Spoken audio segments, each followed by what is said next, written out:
कोलकाता में सोमवार की शाम टीएमसी के राष्ट्रीय महासचिव अभिषेक बनर्जी के घर शांति निकेतन के बाहर अचानक हलचल बढ़ने लगी। आम दिनों की तुलना में ज्यादा पुलिस बल वहां नजर आने लगा। कैमरे के मौके पर मौजूद रहे और कुछ ही देर में सादे कपड़ों में पुलिस कर्मियों की एक टीम घर से अंदर दाखिल हुई। बाहर खड़े लोगों और मीडिया की निगाहें बस इसी दरवाजे पर टिकी थी कि आखिर अंदर चल क्या रहा है। कुछ मिनट बाद दरवाजा खुला और पुलिसकर्मी बाहर निकले, लेकिन इस बार उनके हाथ खाली थे। एक बड़े डेस्कटॉप मॉनिटर और हार्ड डिस्क को लेकर टीम तेजी से बाहर निकली। पत्रकारों ने सवाल पूछने चाहे, कैमरे उनकी तरफ करे, लेकिन किसी ने कुछ नहीं कहा। पुलिस टीम चुपचाप आगे बढ़ गई और पीछे छोड़ गई कई और तमाम सवाल। देखते ही देखते ये तस्वीरें बंगाल की सियासत में चर्चा का विषय बन गई। आखिर अभिषेक बनर्जी के घर पुलिस क्यों पहुंची? मॉनिटर और हार्ड डिस्क क्यों हटाए गए और इतनी बड़ी संख्या में पुलिस फोर्स की जरूरत क्यों पड़ी?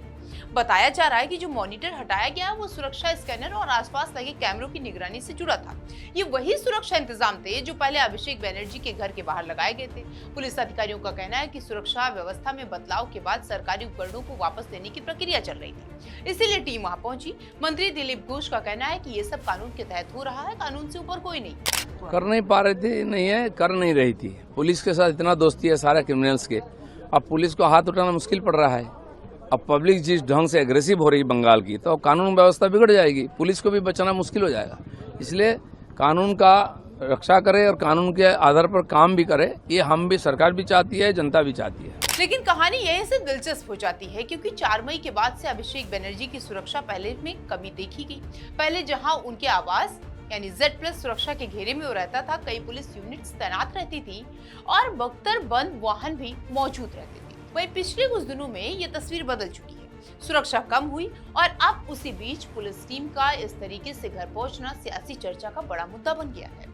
टीएमसी ने इस पर बीजेपी को निशाने साधने की कोशिश की है। पार्टी प्रवक्ता साकेत गोखले ने सवाल उठाया है कि अगर सिर्फ मेटल डिटेक्टर और मॉनिटर हटाने थे तो इतनी बड़ी पुलिस मौजूदगी वहां पर क्यों थी? इससे उन्होंने बदले की राजनीति बताया और पूरी कार्रवाई को सनसनीखेज बता दिया है और बताने की कोशिश की है। उधर कोलकाता पुलिस पूरे मामले को सामान्य प्रशासनिक प्रक्रिया बता रही है। अधिकारियों का कहना है कि इसे ज्यादा तूल देने की कोई जरूरत नहीं है। ये सिर्फ सरकारी उपकरण वापस लेने की कार्रवाई है और कानून व्यवस्था से जुड़ा कोई मसला नहीं है। लेकिन बंगाल की राजनीति में सवालों का सिलसिला कभी नहीं थमा है।